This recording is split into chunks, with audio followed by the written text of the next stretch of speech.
আসসালামু আলাইকুম, আমি ফয়জুস সালেহীন। সবাইকে আজকের ক্লাসে শুভেচ্ছা জানাচ্ছি, আহ্বান জানাচ্ছি। আজকের ক্লাসের বিষয়বস্তু হচ্ছে সংখ্যা পদ্ধতি এবং বুলিয়ান অ্যালজেব্রা।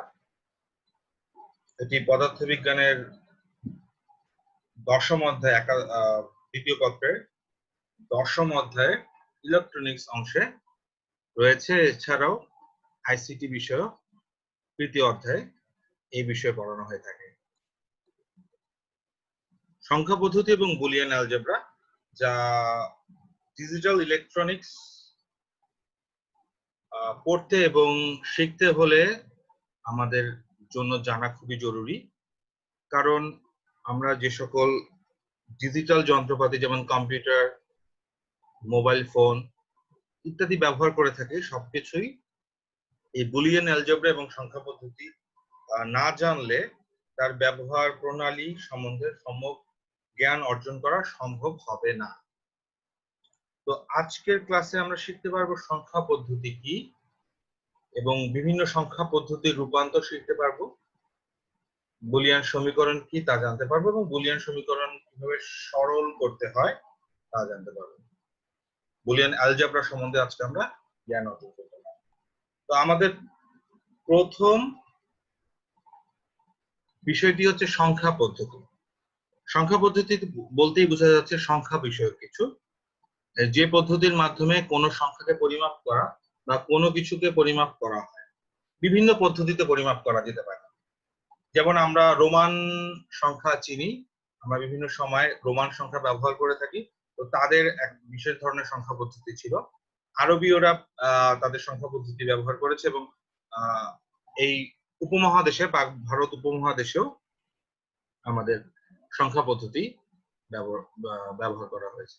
তো এক এক জায়গার সংখ্যা পদ্ধতি এক এক সময় এক এক রকম ছিল।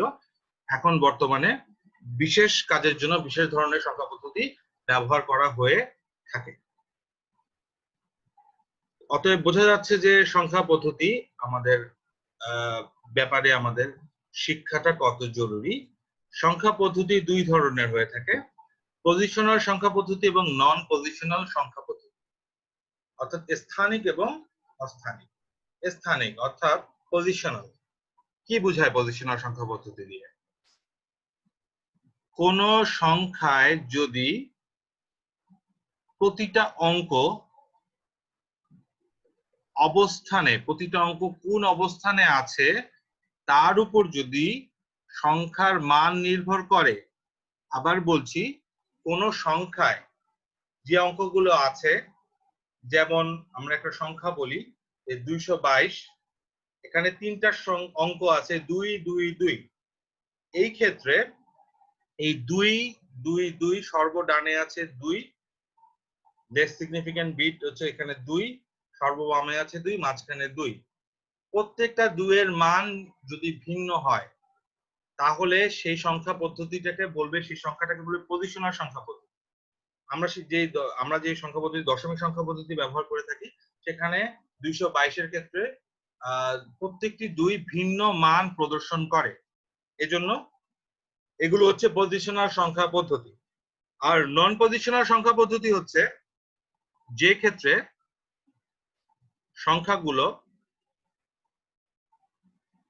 যে সংখ্যার ক্ষেত্রে অঙ্কের অবস্থানের উপর সংখ্যার মান নির্ভর করে না, তাদেরকে নন পজিশনাল সংখ্যা পদ্ধতি বলা হয়। আমাদের আজকের লেকচারে আমরা পজিশনাল সংখ্যা পদ্ধতির বিষয়ে আলোচনা করব। পজিশনাল সংখ্যা পদ্ধতির ক্ষেত্রে আমরা 4 ধরনের সংখ্যা পদ্ধতি সাধারণত আলোকপাত করা হয়: বাইনারি সংখ্যা পদ্ধতি, ডেসিমাল সংখ্যা পদ্ধতি, অক্টাল সংখ্যা পদ্ধতি এবং হেক্সাডেসিমাল সংখ্যা পদ্ধতি। তো প্রথমে আমরা বাইনারি সংখ্যা পদ্ধতি সম্বন্ধে জানবো। বাইনারি সংখ্যা পদ্ধতিটি হচ্ছে যে পদ্ধতিতে আমাদের ডিজিটাল যন্ত্রপাতি কাজ করে, অর্থাৎ দুটো অঙ্ক এখানে কাজ করে, 0 এবং 1, 0 এবং 1, দুটি মৌলিক অঙ্ক আছে, অন্য কোনো অঙ্ক এখানে ব্যবহার হবে না। অর্থাৎ 0 অর্থ হচ্ছে যে একটি ইলেকট্রনিক সার্কিটে যদি কোনো একটি ভোল্টেজকে রেফারেন্স ভোল্টেজ দেওয়া হয়, তার নিচে যদি সিগন্যাল যায় বা রেফারেন্স ভোল্টেজের থেকে যদি কম ভোল্টেজে সিগন্যাল গমন করে তাহলে আমরা সিগন্যালটাকে বলি জিরো পজিশনে আছে, অর্থাৎ লো পজিশনে আছে।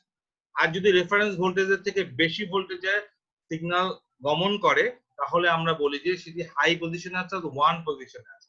অর্থাৎ ডিজিটাল ইলেকট্রনিক্সের সকল যন্ত্রপাতি এই অন এবং অফ, অর্থাৎ হাই এবং লো, অর্থাৎ হাই মানে ওয়ান অন আর লো অর্থাৎ হচ্ছে জিরো মানে হচ্ছে অফ। এই অন এবং of, of on, on of এভাবে কাজ করে। তাই এই সংক্রান্ত যত গাণিতিক সমীকরণ বা গাণিতিক ব্যাখ্যা রয়েছে তার যে পদ্ধতির মাধ্যমে বিশ্লেষণ করা হয় তাকে বাইনারি সংখ্যা পদ্ধতি বলা হয়। বাইনারি সংখ্যা পদ্ধতির ভিত্তি হচ্ছে 2। 2 কেন? কারণ এখানে মাত্র দুটি অঙ্ক ব্যবহার করা হয়েছে। যে কয়টি অঙ্ক ব্যবহার করা হবে তার ভিত্তি ততই হবে। এখন আমরা দেখতে পাচ্ছি যে দ্বিতীয়ত আমরা শিখব কি দশমিক সংখ্যা পদ্ধতি বা ডেসিমাল সংখ্যা পদ্ধতি। আমরা শিশুকাল থেকে এই পদ্ধতি শিখে এসেছি। আমরা যত হিসাব করি আমাদের দৈনন্দিন জীবনে সবকিছু আমরা এই ডেসিমাল সংখ্যা পদ্ধতিতে হিসাব করে থাকি। এক্ষেত্রে আমরা মাত্র 10টি অঙ্ক ব্যবহার করে থাকি, 10টি প্রতীক ব্যবহার করে থাকি। আমরা দেখতে পাচ্ছি 0 থেকে 9 পর্যন্ত টোটাল 10টি মৌলিক অঙ্ক আমরা ব্যবহার করে থাকি এবং যতগুলো সংখ্যা আমরা তৈরি করি এই 10টি মৌলিক অঙ্ক ব্যবহার করে থাকি। যেহেতু 10টি মৌলিক অঙ্ক ব্যবহার করে এই সংখ্যা পদ্ধতিতে আমরা কাজ করে থাকি, তাই এই সংখ্যা পদ্ধতিতেই ভিত্তি হচ্ছে বা বেস হচ্ছে 10। আমরা আরো দুটি সংখ্যা পদ্ধতি নিয়ে আলোকপাত করব। সেটা একটি হচ্ছে অক্টাল সংখ্যা পদ্ধতি, যেখানে আমরা ভিত্তি হিসাবে 8 ব্যবহার করি, কারণ এখানে 8টি মৌলিক অঙ্ক ব্যবহার করা হয়। যদি আমাদের সংখ্যা হিসাবে আমরা শুধুমাত্র 8টি মৌলিক অঙ্ক ব্যবহার করি তখন আমাদের এই সংখ্যা পদ্ধতিকে বলা হচ্ছে অক্টাল সংখ্যা পদ্ধতি। অর্থাৎ 0 থেকে 7 পর্যন্ত এই 8টি সংখ্যা, এই 8টি অঙ্ককে আমরা আমাদের যদি হিসাবে ব্যবহার করি তখন সেই পদ্ধতিটিকে বলা হয় অক্টাল সংখ্যা পদ্ধতি।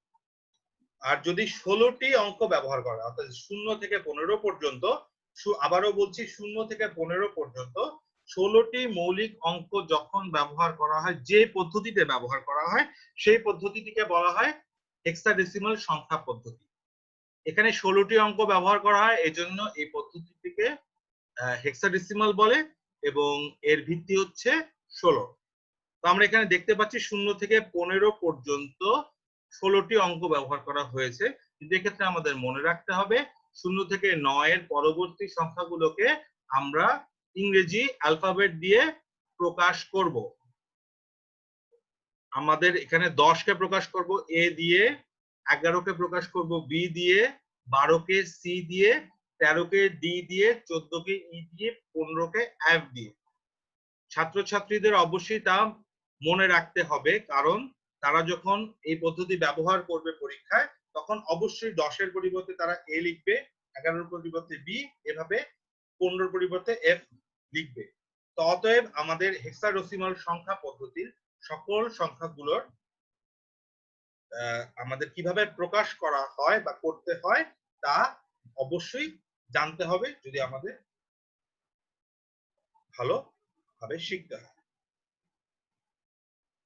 এখন আমরা একটি গুরুত্বপূর্ণ বিষয় পড়ব যা সংজ্ঞা আকারে আসে পরীক্ষায়, যে সংখ্যা পদ্ধতির ভিত্তি বলতে কি বোঝায়। সংখ্যা পদ্ধতির ভিত্তি বলতে বোঝায় যে কয়টি, আমি আগেও বলেছি, যে কয়টি অঙ্ক বা প্রতীক ব্যবহার করা হয়। যেমন বাইনারিতে দুটি অঙ্ক ব্যবহার করা হয়, 0 এবং 1। অতএব বোঝাই যাচ্ছে বাইনারি সংখ্যা পদ্ধতির ভিত্তি হচ্ছে 2। একইভাবে অক্টাল সংখ্যা পদ্ধতিতে আমি বলেছি যে 8টি অঙ্ক ব্যবহার করা হয়, 0, 1, 2, 3, 4, 5, 6, 7, অর্থাৎ এই মোট 8টি অঙ্ক ব্যবহার করা হয়। তাই অক্টাল সংখ্যা পদ্ধতির ভিত্তি হচ্ছে 8। ডেসিমাল সংখ্যা পদ্ধতির ভিত্তি হচ্ছে 10, কারণ 10টি অঙ্ক ব্যবহার করা হয়। এবং এইমাত্র বলেছি হেক্সাডেসিমালের সংখ্যা পদ্ধতির ভিত্তি হচ্ছে 16, কারণ এখানে 0 থেকে 15 পর্যন্ত মোট 16টি অঙ্ক ব্যবহার করা হয়। আমরা পরবর্তীতে একটি চার্টের মাধ্যমে বিষয়টি আরো সঠিকভাবে বুঝতে বা অনুধাবন করতে সমর্থ হব। আমরা যদি এই চার্টটিকে ভালো করে লক্ষ্য করি, প্রথমে আছে বাইনারি সংখ্যা পদ্ধতি, যা লেখা আছে ভিত্তি হচ্ছে 2 এবং প্রতীক বা চিহ্ন হচ্ছে 0 এবং 1। অর্থাৎ এই 0 এবং 1 ব্যবহার করে আমরা বাইনারি সংখ্যা পদ্ধতিকে প্রকাশ করি এবং একটা উদাহরণ দেয়া আছে। এক্ষেত্রে বিবেচ্য বিষয় হচ্ছে যে আমরা ভিত্তিটাকে কোথায় লিখব। আমরা একটা ব্র্যাকেটের মাধ্যমে মূল সংখ্যাগুলোটাকে লিখবো এবং একটি সাবস্ক্রিপ্ট অর্থাৎ ডানে নিচে কোনায় অর্থাৎ সাবস্ক্রিপ্টের জায়গায় আমরা ভিত্তি সংখ্যাটা লিখবো। আমরা যদি অক্টালের ক্ষেত্রে লক্ষ্য করি, এখানে ভিত্তি হচ্ছে 8, কারণ এখানে 0 থেকে 7 পর্যন্ত সংখ্যা ব্যবহার করা হয়েছে এবং ভিত্তিটাকে আমরা দেখতে পাচ্ছি ডান কোনায় লেখা হয়েছে। এবং মনে রাখতে হবে অবশ্যই সর্বোচ্চ সংখ্যা, যেমন এখানে 7, এটা অবশ্যই ভিত্তি থেকে ছোট হবে, ভিত্তি থেকে বড় সংখ্যা এখানে লেখা যাবে না। অর্থাৎ অক্টাল সংখ্যায় কোনোদিন 7-এর চেয়ে বড় সংখ্যা থাকবে না, 7-এর চেয়ে বড় অঙ্ক থাকবে না। একইভাবে আমরা এখানে দেখতে পাচ্ছি ডেসিমেলের ক্ষেত্রেও দেখছি যে আমরা ভিত্তি ডানের কোণায় অর্থাৎ সাবস্ক্রিপ্টের জায়গায় 10 দিয়ে ভিত্তিটাকে প্রকাশ করেছি।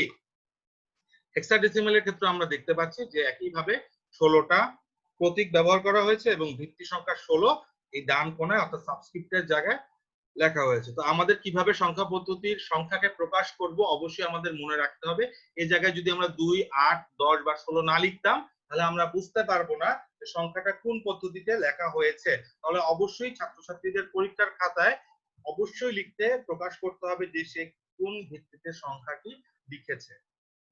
আমরা যখন পরীক্ষার খাতায় পর্যালোচনা করি তাতে দেখা যায় যে অধিকাংশ ছাত্রছাত্রী তারা অনেক সময় লিখতে ভুলে যায় যে ভিত্তিটি কত, অথচ ভিত্তিটি যদি তারা না লিখে তারা তাহলে পূর্ণ নম্বর অর্জন করা সম্ভব হবে না তাদের পক্ষে পরীক্ষায়। তো অবশ্যই আমরা এই চারটি মনে রাখবো এবং পরবর্তীতে আমরা এই চারটি ব্যবহার করে আমরা অনেক কিছু শিখতে পারবো। এ পর্যায়ে আমি এক পদ্ধতির সংখ্যাকে অন্য পদ্ধতিতে রূপান্তর করা শেখাবো। তো আমরা দেখেছি চারটি পদ্ধতি আছে, বাইনারি, অক্টাল, ডেসিমাল এবং হেক্সাডেসিমাল। তো পরীক্ষায় বাইনারি থেকে অক্টাল, বাইনারি থেকে ডেসিমাল প্রত্যেকটির রূপান্তর আসতে পারে, ডেসিমাল থেকে অক্টাল, ডেসিমাল থেকে বাইনারি, ডেসিমাল থেকে ডেসিমাল। তো আজকের লেকচারে আমরা অল্প কিছু শিখবো, পরবর্তী লেকচারে আমরা বাকি পদ্ধতিগুলোর সম্বন্ধে আমি আলোকপাত করার চেষ্টা করব। তবে একটা জিনিস ছাত্রছাত্রীদের উদ্দেশ্যে বলে রাখা ভালো যে এই চারটা পদ্ধতি ছাড়াও অন্যান্য পদ্ধতিও পরীক্ষায় আসে। তো সেরকম পদ্ধতি যদি পরীক্ষায় চলেই আসে তাহলে কিভাবে তার সমাধান করতে হবে সেই পদ্ধতির বিষয়ে আজকে আমি আলোকপাত করার চেষ্টা করব। তো আজকে আমি দেখব এখানে সংখ্যা পদ্ধতি, একটা সংখ্যা থেকে অন্য পদ্ধতির সংখ্যায় কিভাবে রূপান্তর করা যায়। তো প্রথমে আমরা সবচেয়ে সহজটা দেখি যে ডেসিমাল থেকে বাইনারিতে কিভাবে রূপান্তর করা। তো আমরা একটি ডেসিমাল সংখ্যা 17 নিলাম, 17। এখন এটাকে আমাদের রূপান্তর করতে হবে কিসে? বাইনারিতে রূপান্তর করতে হবে। বাইনারিতে আমরা কিভাবে রূপান্তর করব? বাইনারির ভিত্তি 2, আমাদের মনে রাখতে হবে বাইনারির ভিত্তি 2 আর ডেসিমালের ভিত্তি 10।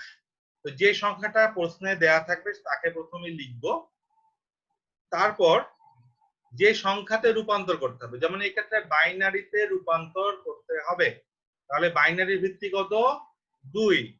এই জাতে রূপান্তর করতে হবে অর্থাৎ 2 এ রূপান্তর করতে হবে, 2 ভিত্তিক সংখ্যায় রূপান্তর করতে হবে। সেই ভিত্তিটা দিয়ে যে প্রশ্নে যে সংখ্যাটা দেয়া আছে তাকে ভাগ করব। এই যে আমরা দেখতে পাচ্ছি এখানে 17 সংখ্যাটা দেওয়া আছে, একে আমরা কত দিয়ে ভাগ করলাম? 2 দিয়ে ভাগ করলাম। কেন 2 দিয়ে ভাগ করলাম?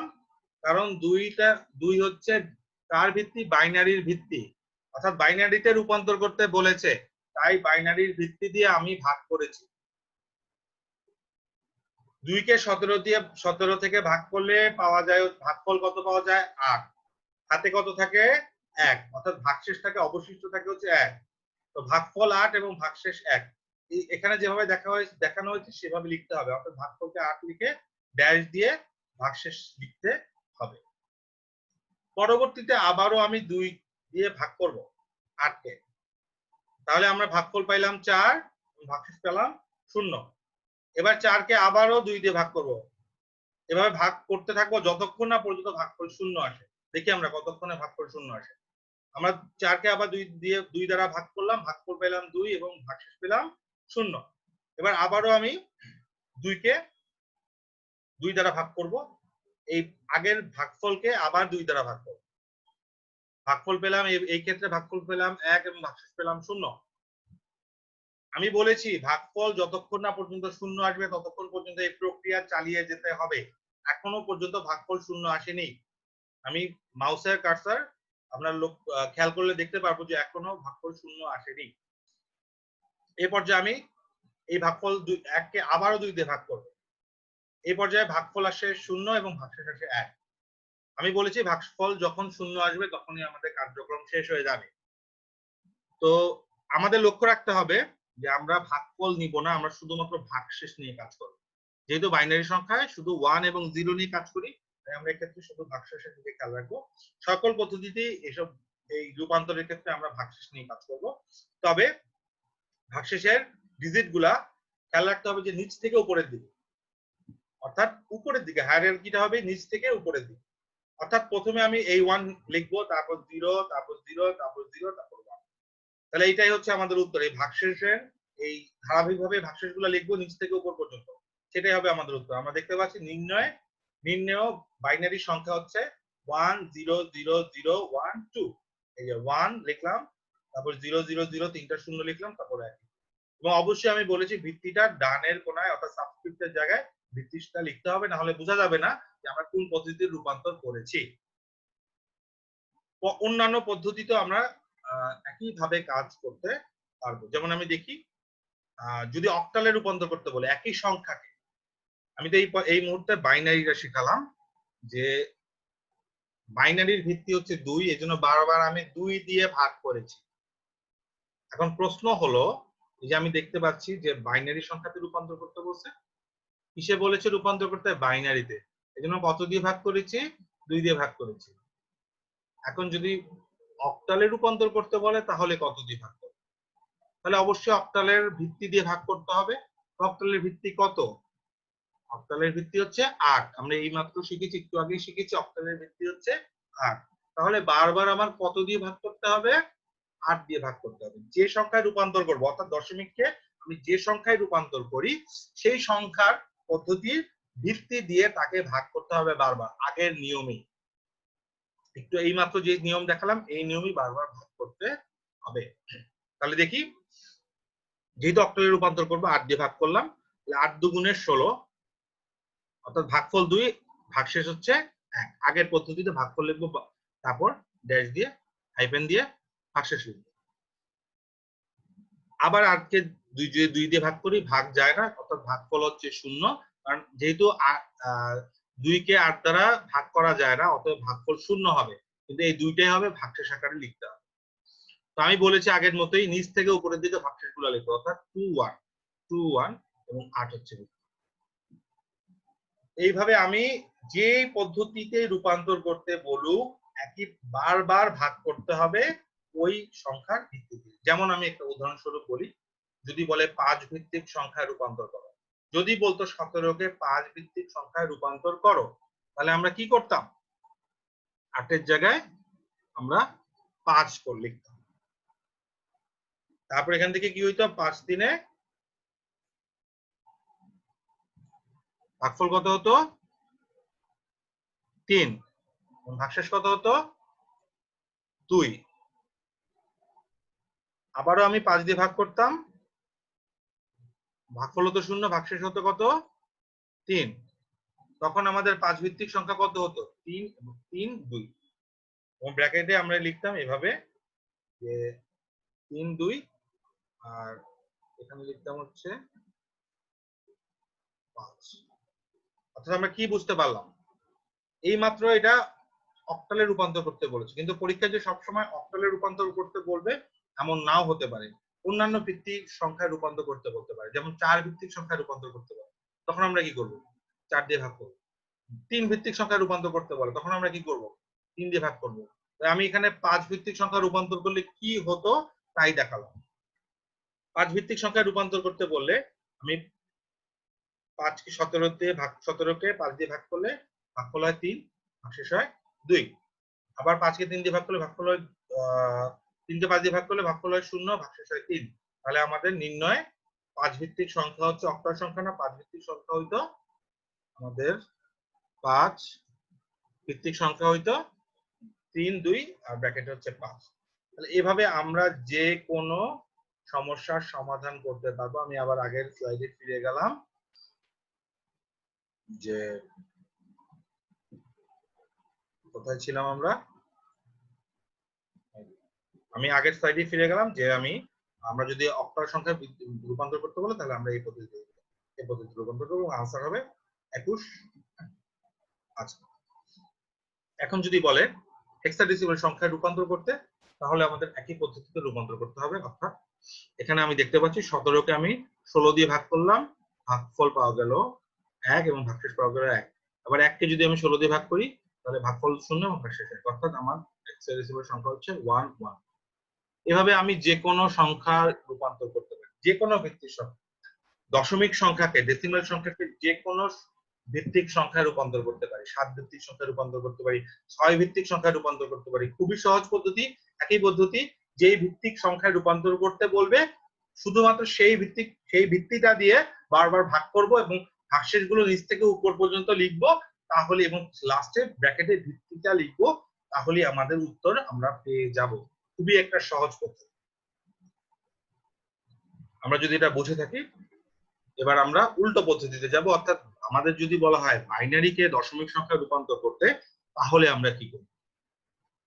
তো আমি একটু আগেই বলেছি যে বাইনারি একটি পজিশনাল নাম্বার, পজিশনাল সংখ্যা। অর্থাৎ প্রত্যেকটা পজিশনের একটা করে মান আছে। যেমন এটা হচ্ছে, এখানে দেখতে পাচ্ছি 0 হচ্ছে প্রথম পজিশন, 1 হচ্ছে দ্বিতীয়, 0 হচ্ছে তৃতীয়, 0 হচ্ছে চতুর্থ এবং 1 হচ্ছে পঞ্চম। অর্থাৎ মোস্ট সিগনিফিকেন্ট বিট হচ্ছে 1 এবং লিস্ট সিগনিফিকেন্ট বিট হচ্ছে 0। অর্থাৎ প্রত্যেকটা অবস্থানের একটা মান আছে। তো 0 অবস্থানের মান হচ্ছে 2 টু দি পাওয়ার 0। দ্বিতীয় অবস্থানের মান হচ্ছে 2 টু দি পাওয়ার 1, 2 এর পাওয়ার এক এক করে বাড়বে। তৃতীয় অবস্থানের মান হচ্ছে 2 টু দি পাওয়ার 2। চতুর্থ অবস্থানের মান হচ্ছে 2 টু দি পাওয়ার 3। পঞ্চম অবস্থানের মান হচ্ছে 2 টু দি পাওয়ার 4। এভাবে যদি আরো ডিজিট থাকতো, প্রত্যেকটার অবস্থানের মান এভাবে এক এক করে ভিত্তি করে বাড়বে। তাহলে এটা খুবই একটা সহজ পদ্ধতি। আমরা প্রথমে প্রতীকগুলোকে লিখবো, যেমন এখানে 1 লিখলাম, তারপর 0, তারপর 0, এভাবে লিখে প্রত্যেকটা যে পজিশনে যে আছে তার স্থানের মান দিয়ে তাকে গুণ করব। যেমন দেখতে পাচ্ছি 0 আছে, 0কে তার স্থানের মান কত, 2 টু দি পাওয়ার 0, তা দিয়ে গুণ করলাম, খুব সহজ। এরপরে কি আছে, 1 আছে, 1 কে অবশ্যই তাহলে কি দিয়ে গুণ করতে হবে, তার অবস্থানের মান দিয়ে। তার অবস্থানের মান কত, 2 টু দি পাওয়ার 1। এরপরে কি আছে, এরপরে আছে 0, তৃতীয় অবস্থানে আছে। শূন্যটা কোন অবস্থানে আছে, তৃতীয় অবস্থানে আছে। তো আমাদের এটা মনে রাখতে হবে যে তৃতীয় অবস্থানের মান হচ্ছে বাইনারি ক্ষেত্রে তৃতীয় অবস্থানের মান হচ্ছে 2 স্কয়ার, অর্থাৎ 2 টু দি পাওয়ার 2।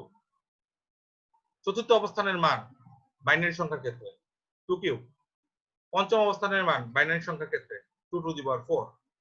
অর্থাৎ প্রত্যেকটা অঙ্ককে আমি তার অবস্থানের মান দিয়ে গুণ করে সবগুলো গুণফলকে যোগ যদি করি তাহলে আমি উত্তর পেয়ে যাব। এই দেখতে পাচ্ছি পঞ্চম অবস্থানের অঙ্ক হচ্ছে 1 এবং মান হচ্ছে 2 টু দি পাওয়ার 4, অর্থাৎ 16। চতুর্থ অবস্থানে অঙ্ক হচ্ছে 0, মান হচ্ছে 2 কিউব, অর্থাৎ 0। তৃতীয় অবস্থানে অঙ্ক হচ্ছে 0 এবং মান হচ্ছে 2 স্কয়ার, গুণ করলে ফলাফল আসে 0। দ্বিতীয় অবস্থানে, ডান থেকে দ্বিতীয় অবস্থানে অঙ্ক হচ্ছে 1 এবং মান হচ্ছে 2, গুণ করলে ফলাফল আসে 2। এবং সর্ব ডানে মান হচ্ছে 0, অঙ্ক হচ্ছে 0 এবং মান হচ্ছে 2 টু দি পাওয়ার 0, অর্থাৎ आंसर শেষ। তাহলে অতএব এই যোগফলটা হচ্ছে 18। এইভাবে আমরা যে কোনো বাইনারি সংখ্যাকে দশমিক সংখ্যা, এবং শুধু দশমিক সংখ্যা না, যে কোনো সংখ্যা পদ্ধতিতে রূপান্তর করতে পারি। কিভাবে পারি? যে কোনো সংখ্যা পদ্ধতিকে দশমিক সংখ্যা এই পদ্ধতিতে রূপান্তর করতে পারি। যেই সংখ্যা পদ্ধতি থাকুক, ভিত্তির উপরে পাওয়ার থাকে। অর্থাৎ যদি এটা অক্টালে রূপান্তর করতে বলতাম তাহলে হতো 8 to the power 0, 8 to the power 1, 8 to the power 2। আমরা পরবর্তী লেকচারে এই বিষয়ে আমরা বিশদ বর্ণনা করব এবং অন্যান্য সংখ্যা পদ্ধতি দেখব যে বিভিন্ন সংখ্যা পদ্ধতির সাথে প্রত্যেকের কিভাবে রূপান্তর করতে হয় এই ব্যাপারে আমরা সম্যক ধারণা অর্জন করব আমরা পরবর্তী লেকচারে। আপাতত আমি যা শিখালাম আমার ছাত্রীদের প্রতি অনুরোধ, তারা যেন একটু বাসায় চর্চা করে এবং এই ব্যাপারে আরো যদি তারা প্র্যাকটিস করে, এই বিষয়ে আরো অঙ্ক তারা দেখতে থাকে, আমি খুব সহজে, আমি একদম 17, 16 একদম সহজ সংখ্যা দিয়ে প্রকাশ করেছি। তারা যদি আরো বড় বড় সংখ্যা ব্যবহার করে, তারা আরো সুন্দর করে এই জিনিস চর্চা করতে পারবে এবং পরবর্তীতে পরীক্ষার জন্য তারা উত্তম অনুশীলন করে পরীক্ষায় ভালো ফলাফল অর্জন করতে পারবে। আমরা পরবর্তী ধাপে চলে যাই, যেখানে আমরা লজিক ফাংশন কিভাবে সরলীকরণ করতে হয় তা আমরা শিখব। আমরা একটি সহজ সূত্র, যেটা আমরা অতীতেও জানি, ডি মর্গানের সূত্র, খুবই সুন্দর একটি সূত্র, যেখানে দেখা যাচ্ছে যে a প্লাস বি বার সমান সমান, এক্ষেত্রে আমরা এটাকে বার বলি, উপরে দাগটাকে বার বলা হয়, তাহলে a প্লাস বি বার সমান সমান হচ্ছে a বার গুণ বি বার। এবং দ্বিতীয় সূত্র হচ্ছে a গুণ a ডট বি বার সমান সমান a বার যোগ বি বার। আচ্ছা, তো আমরা এখানে দেখতে পাচ্ছি যে এখানে একটা লিখেছে যে একাধিক চলকের বড় নোট ভাঙলে, এটা প্রথমে ভাঙতে হবে। ভাঙলে কি হবে? যোগ চিহ্নের বদলে গুণ চিহ্ন হবে এবং গুণ চিহ্নের বদলে যোগ চিহ্ন হবে। এটাকে আরো সহজভাবে শেখানো যায় এবং ছাত্রছাত্রীরা উপকৃত হবে আরো সহজভাবে বলা। যেমন আমরা দেখতে পাচ্ছি, আমরা খেয়াল করি এখানে a প্লাস বি উপরে বার, এখানে বার আছে, একটা লাইন, বার মানে একটা লাইন। আচ্ছা, এখন আমি এই লাইনটা থাকলে আমার পক্ষে সরল করা সম্ভব না। তাহলে আমার সরল করতে হলে প্রথমে এই লাইনটাকে কি করতে হবে? ভাঙতে হবে। এই লাইনটাকে আমার কি করতে হবে? ভাঙতে হবে। তাহলে ভাঙে কিভাবে ভাঙবো? আমি এই লাইনটাকে ভেঙে দিব, ব্রেক করতে হবে, লাইনটাকে ব্রেক করবো, অর্থাৎ ভাঙবো।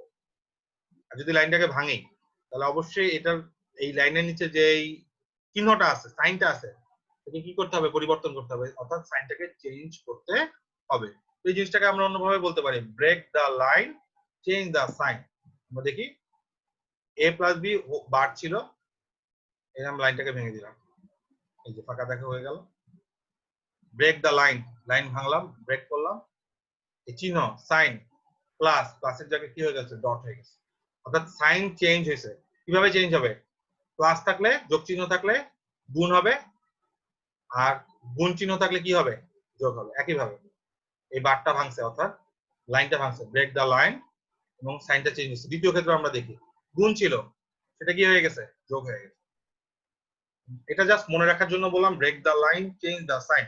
তুমি যদি লাইনটাকে ভেঙে ফেলো, তাহলে তোমার চিহ্নটাও পরিবর্তন হয়ে যাবে। এই পদ্ধতিতে আমরা যে কোনো সমীকরণকে খুব সহজে সরলীকরণ করতে পারবো। এইচএসসি পরীক্ষায় যে সকল সরলীকরণ আসে, অধিকাংশ সরলীকরণের ক্ষেত্রে আমরা ডি মর্গানের সূত্র ব্যবহার করলেই সরাসরি ফলাফলে আমরা পৌঁছতে পারি। ফলে আমাদের খুব ভালো ফলাফল করা সম্ভব হবে। তো অতএব আমাদের ডি মর্গানের সূত্র খুব ভালোভাবে রপ্ত করা খুবই জরুরি। এবার আমরা বুলিয়ান অ্যালজেব্রা শিখবো, অর্থাৎ বুলিয়ানের বিজ্ঞানীতে কিছু সূত্র শিখবো। গণিতবিদ বুলিয়া এই সূত্রগুলো আমাদেরকে দিয়েছে। আমরা দেখি যে একই চলক বারবার যোগ করলে চলক এক, অর্থাৎ দেখতে পাচ্ছি a plus a plus a যতবারই থাকুক ফলাফল কি হবে? এই, অর্থাৎ দুইটা চলককে যদি যোগ করি একই রকম দেখতে, তাহলে সবসময় ফলাফল এই পাওয়া যাবে। আমরা এখন যোগের নিয়মগুলো শিখছি।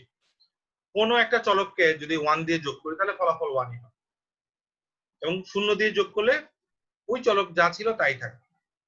এগুলো অবশ্য খুব মনোযোগ দিয়ে আমাদের খেয়াল করি। আবার দেখি, একের সাথে যদি আমি a যোগ করি, তাহলে ফলাফল 1, একের সাথে আমি b যোগ করলে ফলাফল 1 হবে, c যোগ করলে ফলাফল একই হবে, অর্থাৎ 1 এর সাথে আমি যাই যোগ করি ফলাফল 1। আবার যোগ কোনো চলকের সাথে 0 যোগ করা আর না করা একই কথা, যা ছিল তাই থাকে।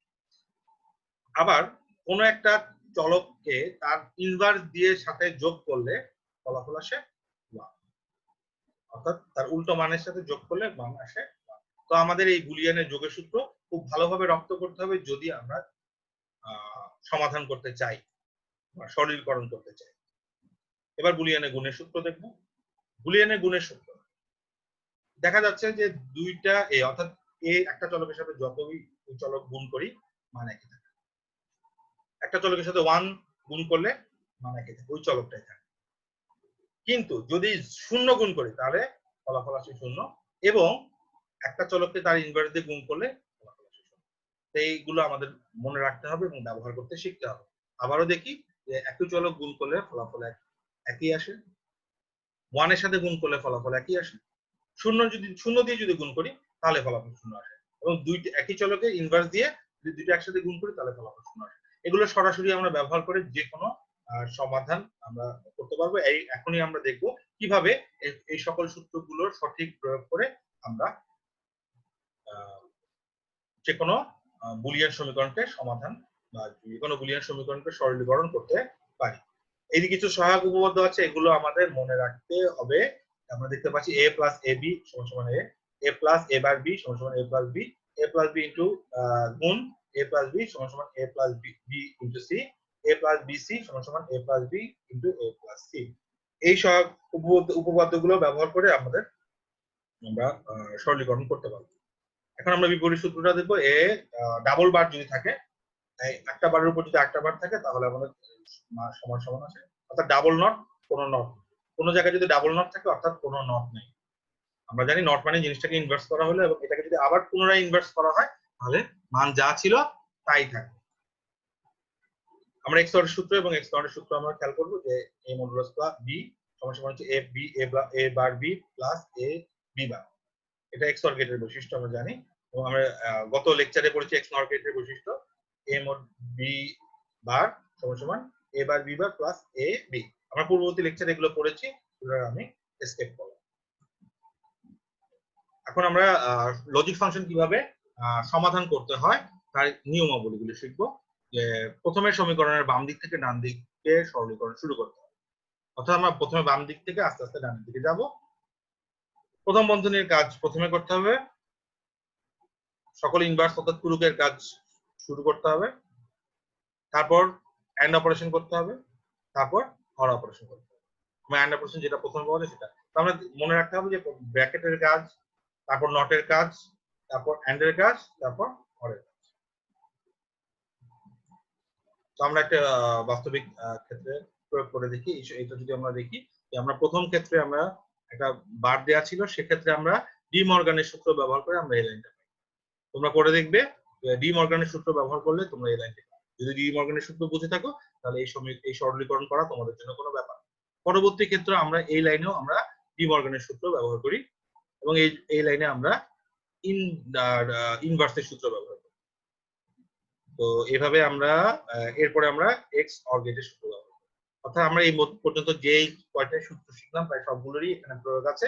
এই চারটে, প্রথমে ডি মর্গানের সূত্র, তারপর ইনভার্সের সূত্র, তারপর এক্স অর গেটের সূত্র, এই তিনটা সূত্র ব্যবহার করতে পারলেই আমি এই সরলীকরণটা সঠিক সমাধানে অর্থাৎ সঠিক সরলীকরণে আমি পৌঁছাতে পারবো। পরবর্তী যে আমি দ্বিতীয় এটা যদি দেখি, আচ্ছা এক্ষেত্রেও আমি দেখি আমরা প্রথমে ডি মর্গান ব্যবহার করি এবং পরবর্তীতে আবারও ডি মর্গান ব্যবহার করি, এবং এই ক্ষেত্রে আমি বুলিয়ান যোগের সূত্র ব্যবহার করে আমি সমাধানে পৌঁছাই। তৃতীয় লাইনে আমি বুলিয়ান যোগের সূত্র ব্যবহার করি, আর আগের দুইটি লাইনে ডি মর্গানের সূত্র ব্যবহার করি। তো এগুলো যদি তোমরা খাতায় লিখে বারবার প্র্যাকটিস করো তাহলে খুব সহজেই তোমরা এই কৌশলগুলো রপ্ত করতে পারবে। তবে মনে রাখতে হবে সূত্রগুলো খুবই গুরুত্বপূর্ণ, এবং সূত্রগুলো ভালো মতো মনে রাখতে হবে। পরবর্তীতে যদি আমি দেখি যে এক্ষেত্রে আমরা বুলিয়ান যোগ এবং অন্যান্য সূত্র ব্যবহার করে, গুণের সূত্র ব্যবহার করে আমরা সহজেই প্রমাণ করতে পারি। পরীক্ষায় এরকম আসতে পারে যে বাম পক্ষ এবং ডান পক্ষ প্রমাণ করো, বা বাম পক্ষ ডান পক্ষ প্রমাণ করতে বললে আমরা বাম পক্ষ এভাবে করে ডান পক্ষ এসে পৌঁছে। তো সরলীকরণ আসতে পারে পরীক্ষায়, প্রমাণ করতে বলতে পারে। যেভাবেই আসুক আমরা যদি সূত্রগুলো পারি তাহলে আমাদের পক্ষে এগুলো সমাধান করা খুবই সহজ। যেমন এখানে আমরা দেখতে পাচ্ছি যে কিভাবে ডি মর্গানের সূত্র, তবে মনে রাখতে হবে ডি মর্গানের সূত্র খুবই গুরুত্বপূর্ণ। এটি সবচেয়ে বেশি ব্যবহার হয়, এটি বুলিয়ানের গুণের সূত্র, যোগের সূত্র, তারপর সহায়ক উপপাদ্য, ইনভার্সের সূত্র, এই কয়টি যদি সূত্র আমরা ভালো মতো শিখতে পারি, যে কোনো ধরনের পরীক্ষায় যেই রকমই সরলীকরণের প্রশ্ন বা প্রমাণের প্রশ্ন আসুক আমরা সমাধান এবং আমরা সঠিকভাবে উত্তর প্রদান করতে পারবো। তো আজকের লেকচারে আমরা যা শিখলাম এখান থেকে আশা করি যে তোমরা সংখ্যা পদ্ধতির কিছু ধারণা লাভ করলে, কিছু রূপান্তর করা শিখলে, এবং বুলিয়ান সমীকরণ সম্বন্ধে জানলে, বুলিয়ান অ্যালজেব্রা সম্বন্ধে জানলে, এবং কিভাবে বুলিয়ান সমীকরণ সরলীকরণ করা হয় সেটাও শিখতে পারবে। তো তোমাদের বাড়ির কাজ দেওয়া থাকলো যে এই বাড়ির কাজ তোমরা লিখে নাও। এই বাড়ির কাজগুলো পরবর্তীতে আমরা কলেজ করলে আমি তোমাদের থেকে এগুলো সংগ্রহ করব। তো ধন্যবাদ সবাইকে মনোযোগ সহকারে আমার লেকচার শোনার জন্য। সবাইকে অনেক ধন্যবাদ। পরবর্তী লেকচারের জন্য দেখার জন্য আহ্বান জানিয়ে এখানেই শেষ করছি। সবাইকে শুভরাত্রি।